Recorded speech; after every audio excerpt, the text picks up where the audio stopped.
I am so excited to be moderating this panel with so many heavy hitters. And first up is Liegh McInnis, who will be talking to us about analyzing diamonds and pearls, poetic gems from a poet concerned with every aspect of life. And if you had the pleasure and benefit of, and blessing, because it was a blessing, of seeing his presentation last year on Dirty Mind, you're in for a treat. So with that, Liegh, the floor is yours. Thank you, Brother Ali. After his last two albums connected to and somewhat limited by movies, Prince is ready to return to unlimited creativity. His 13th album, Diamonds and Pearls, reflects this attitude, which is a collection of gems that represent the diversity of Prince. He is an encyclopedia and a prism of music, having the ability to take all that has come before him and create his own unique brand of music literature, and in doing so, expand the world of popular music. Diamonds and Pearls acts like a kaleidoscope to reflect the history and variety of music literature. It includes everything from gospel jazz to hardcore funk, rock, and soul. Moreover, the lyrics cover issues from spiritual salvation to economics, from comments on social independence and politics to love and sexual liberation. With this album, Prince continues to promote his philosophy that love of God, self, and respecting the God of humanity within others will save society from its own myopia. Furthermore, Prince has proven that he is a master poet and is one of the few who writes equally well about both politics and romance in the manner that his work provides nuggets of knowledge and wisdom for a holistic human experience. In this album, we get the spiritual Prince in Thunder. We get the explicitly political Prince in Money Doesn't Matter Tonight. We get the combination of the spiritual and explicitly political Prince in Live for Love. We get the picture of self-love and individuality in Walk Don't Walk, Cream, and Daddy Pop. And we get the communal griot who teaches and inspires in Push and Jughead.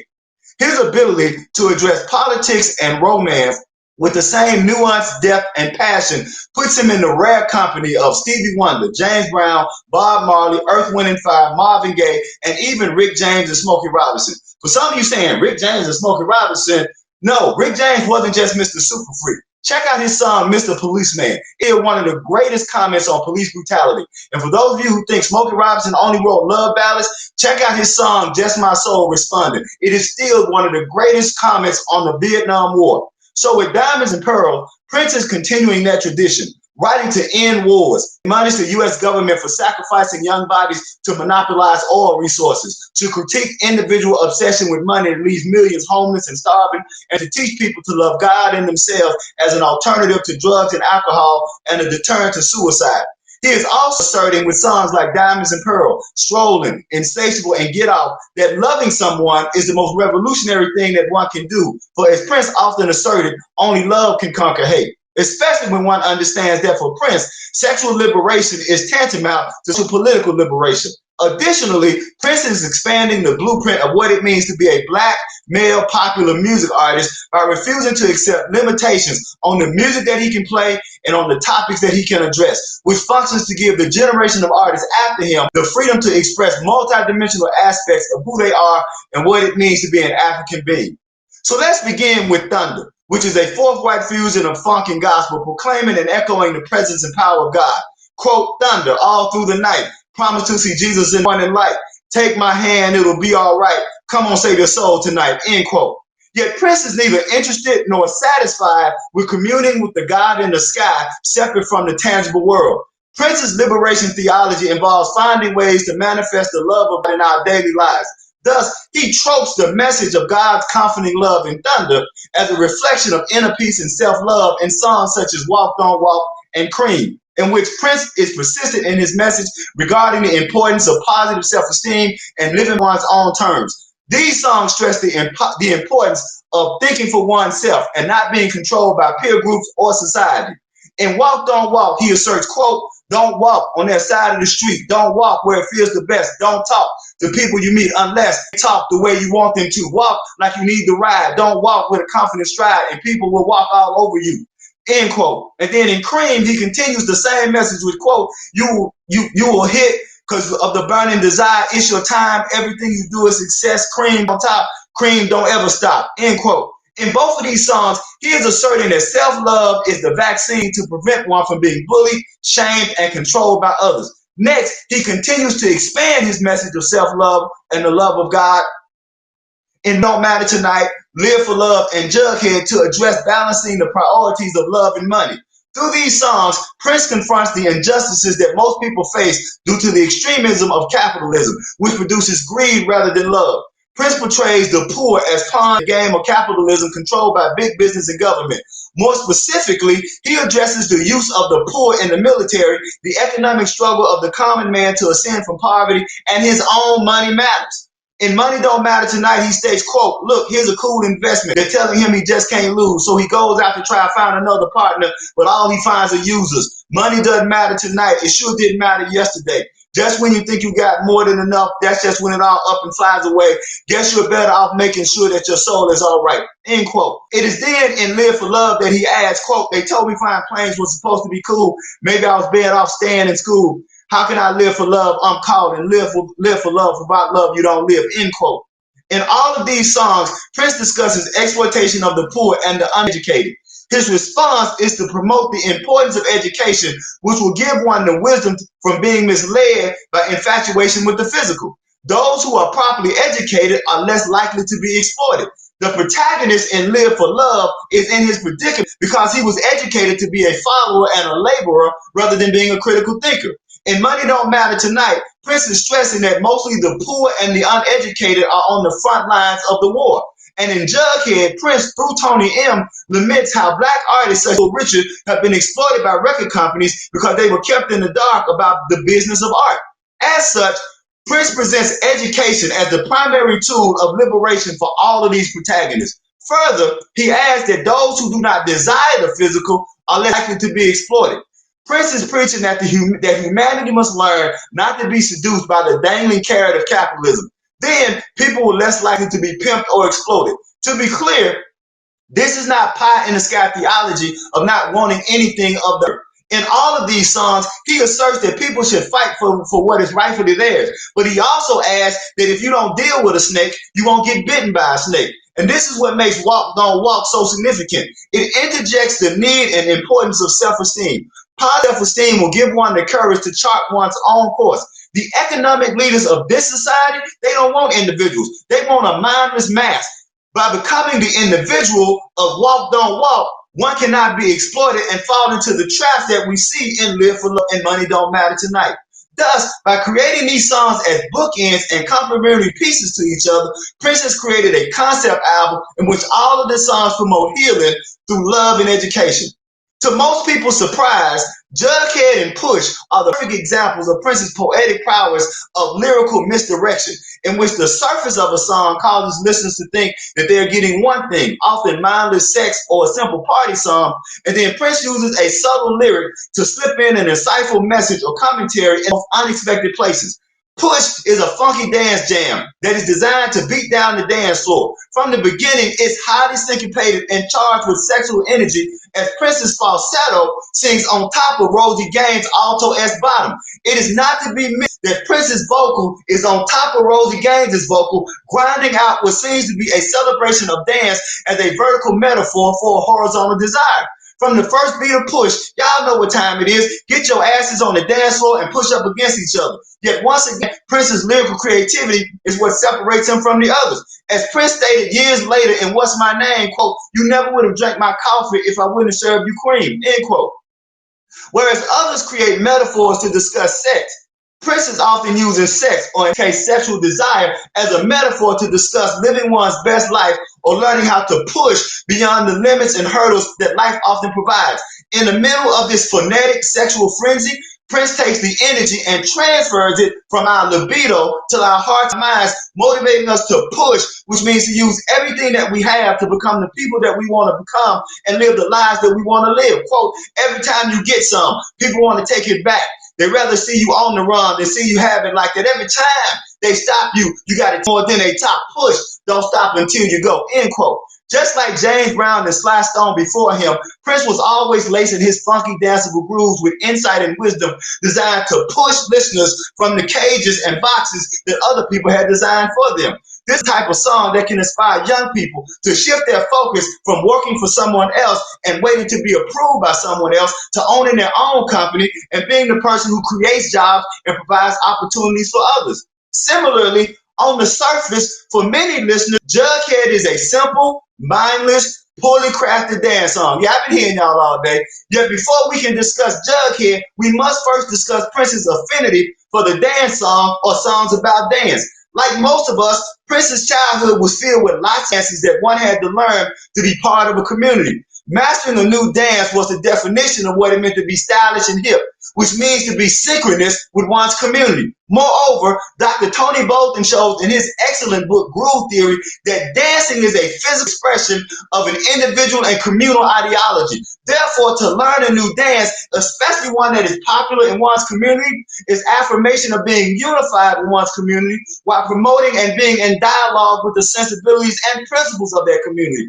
As such, Prince would have been familiar with many dances, such as the hand jive of 1958, the mashed potato of 1959, the twist of 1960, the Watusi of 1963, the jerk of 1964, walking the dog of 1964, the boogaloo of 1964, the robot of 1964, the locomotion of 1965, the Batusi of 1966.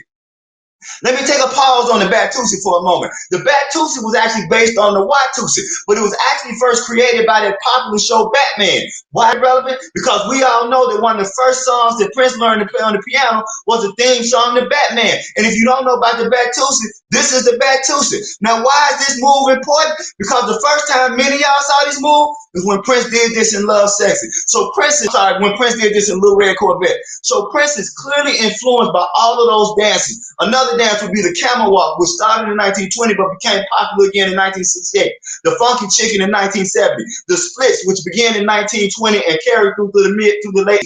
The hustle in 1977. The rock in 1970. If you ain't familiar with the rock, this is the rock. When black people be in the club and all we doing is two-stepping, that's called the rock. And even the late 70s, early 80s form of breakdancing, as the video of Little Red Corvette features Prince doing one of the first breakdance moves in popular music video.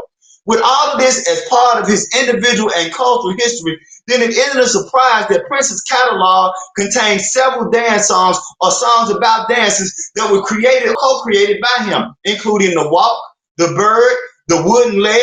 Let's check out The Wooden Leg, because The Wooden Leg was a response to Morris Day's Oak Tree. We done all seen the video. Prince asked, what's that new dance y'all got? Oak Tree? Or we gonna have to chop that down and make a wooden leg out of it. This is an example of the metatextual as well as the call and response nature of dance, in which Prince is proving Dr. Bolden's theory that for African people, dance has always been an intellectual as well as an emotive activity. Couple of more dances, right? Prince was always shot the Detroit crawl, the scratch, the horny pony. And I'm also going to include the hand gestures for I would die for you, right? Because they were intended as a communal call and response activity. Prince would do the gestures toward the audience, and the audience would return the gestures to him. Thus, for Prince, creating dances gave him the best of both worlds. He had the communal love and nostalgia of creating something that affirmed and connected him to community, yet many of his dances were so unique that to know them or to do them seemed to serve the signification of being in a secret society. And this is one of those Prince essences in which Prince was somehow able to be part of the larger black community while maintaining his unique individuality. But that's not that unique. That's part of what it means to be an African American. One of the primary differences between Caucasian American line dances and African American line dances is that for Caucasian Americans, the goal is to be as homogeneous as possible when doing the dance. Yet for African Americans, one is expected to know the general move of the line dance while also finding space, a la jazz, to insert one's own individual creative movement in the break or turn of the dance. Thus, when you watch a dance floor full of African Americans performing the electric slide, the side to side, the back, the dip, the turn, the swing, those are all the general moves. But either at the beginning or the end of each move, African Americans are given, in fact, it is required that they take more latitude in providing extra moves while doing the basic moves. This is letting us know that African Americans have never been and have never desired to be a monolith, as African Americans view themselves more as a gumbo or an amalgamation of personalities that combine to make a whole, fluid, shape-shifting living organism that is ready to adapt at any given notice. As such, through the creation of dances such as Jughead, Prince is simply affirming what Amir Baraka coined as the changing saying in his seminal work Blues People. And though competition is part of mastering dance moves, the Afrocentric notion of artistic competition is different than the Eurocentric notion of competition. While the Eurocentric notion of competition can seemingly only imagine a victor and a loser, or a dominant or a submissive, the Afrocentric notion of competition has within its imagination the concept of Ubuntu, which is a Swahili word that means I am because we are, and is often used in a more philosophical sense to mean the belief in a universal bond of sharing that connects all humanity. Thus, like James Brown and others before him, Prince's presentation of his dances such as Jughead is not designed merely to show his rhythmic superiority over others, but to invite others to be a part of the new dance, which indicates a new thing that the community can grow and benefit. At the beginning of Pony and Jughead, Prince doesn't say, I got a dance that I'm going to do alone. He is clearly inviting the listeners to join him in his new dance by teaching them how to do the dance. In verses 1 and 2, Tony M. and Rosie Gaines teach us how to do the Jughead. Quote, move head and shoulder, side to side, take your back foot, and then let it slide. Yo, in a fade motion, lots of attitude, coasting. And when you're floating, homeboys boasting. End quote. This sounds like your basic line dance in which the entire community is invited to participate, in which Tony M. states, quote, everybody's doing the bumping, end quote. And then he adds, I want my Slimmy to get with this, end quote. Thus, both Pony and Jughead are meant to cultivate community. And if you're wondering why I keep mentioning Horny Pony with Jughead, because Prince wanted us to embrace them as companion pieces. Not only is Horny Pony the B-side of Get Off, it also opens with Prince saying, open quote, new dance commercial take 1, end quote. Then once you get to the album, Jughead opens with Prince saying, oh, new dance commercial take 2. End quote. So the songs clearly are companion pieces, if not bookends, designed to work the body into a physical frenzy that creates a heightened emotional response of being slain in the spirit, whether that's being slain in the cave or slain in the church. However, while Tony and Rosie teach us the physical moves in the first 2 verses, it's Prince, ever the poet teacher, ever the preacher poet, providing the ultimate lesson about dance, which is that freeing of the body is merely a metaphor for freeing of the mind and soul. In verse 3, Prince closes the song with, quote, don't worry if you're looking silly. Look at me over here working for Willie, getting busy in the corner, holding my own. You think I'm posing? I'm just frozen on an upbeat, clocking a freak in a low pro, you know, discreet. I was laughing, but before Noah said she was on the dance floor kicking the Jughead. Close quotes. This is the exact same message in Walk Don't Walk, Push, and Cream, in which people who are filled with self-love and positive self-esteem are able to ignore those who are laughing at them and are even able to change the naysayers into admirers. So when we say dance like nobody's watching, which is what Prince is saying in the last verse of Jughead, which builds on and tropes his declaration of when he says, do your dance, Cream, we are saying, and Prince is teaching, to be comfortable enough in your own skin to live like you want to live because it pleases you, rather than restraining your dance, which is a metaphor of restraining your lifestyle because it makes other people comfortable or because fear being mocked. Prince is clear in all of these songs. Don't allow somebody else's insecurity to keep you from reaching the fullness of your potential.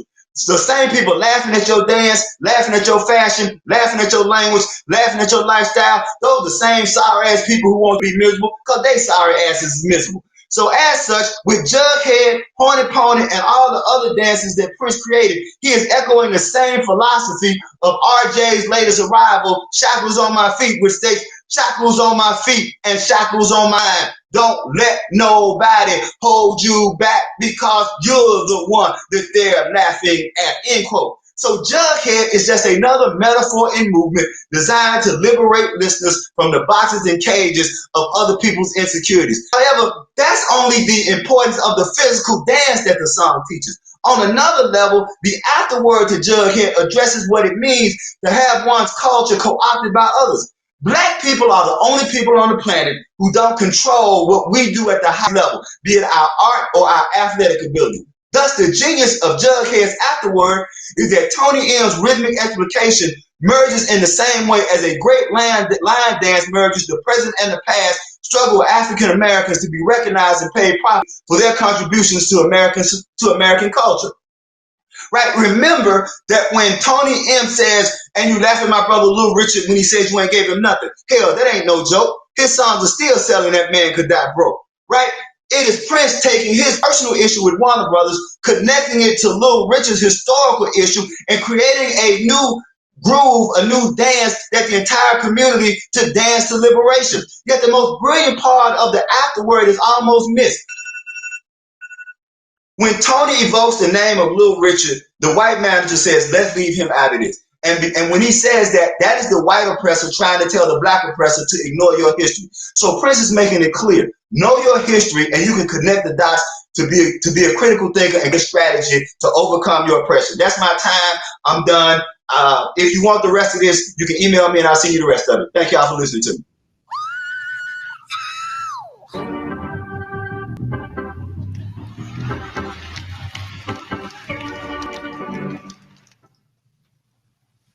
All right, Zaire, I couldn't resist. I know I said I wasn't going to come back on. But, whoever wrote in there, was that Prince Colin? That was brilliant. That was so brilliant. So, Rain Seeley, someone put in the chat, was that Prince Colin? All right. So, we're going to try. I got to calm down. I'm just like, oh my gosh. This is like, oh my God. So one thing that Liegh and I have in common, we are from the deep South. I'm from Alabama. Liegh is from Mississippi. You don't have any idea how much this means to me. Oh my God, I feel like I just went to a revival. Oh my God, this is like incredible. This is why I do this. I hope you felt the spirit. I know I did. I'm still hanging on to it. I don't even want to transition to the next. But we will transition to my triplet in about 9 minutes. And it's going to be Camila. You got to get, some deep breaths. You got to get some water. We got to come back. We got to come back to Jamaica because, oh my goodness, this was insane. Wasn't that it? brother broke my screen. I had to refresh my browser. Oh my God. All right. So anybody who is right here in this room, the 134 people who are in this room, you just witnessed something really, really special. And it's not going to translate when you watch this on YouTube. So when you're here, you were present. I could tell you were present. And this is what life is all about. So I am thankful for each and every single person in this virtual space right now. Mad love to my fellow Southerner, Liegh, who can only Liegh can bring it like this. So thank you so much, Liegh. You don't need AV presentation when you see Liegh. You don't need that.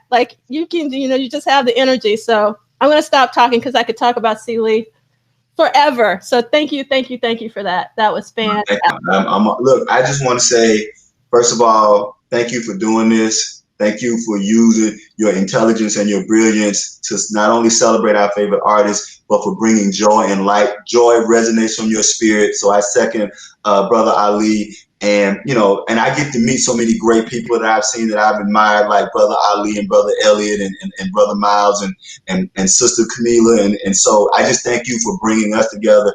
And like I say, it's revival. And so when I come, whenever I'm with you, I'm in the presence, it's revival and all the beautiful people chat, and something we said, we love the fact that we can come together, agree or disagree, but it all be in love. And at the end of the day, what I'm hoping is that whatever reason we came to Prince, whatever thing that Prince did to inspire us, that the best way to honor Prince's legacy is to live in the way that we make the world a better than it was than we got it.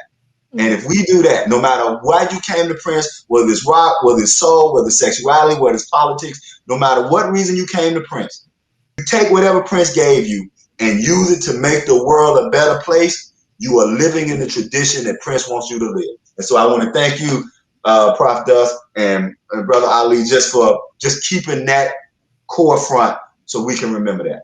I'm done. We appreciate you.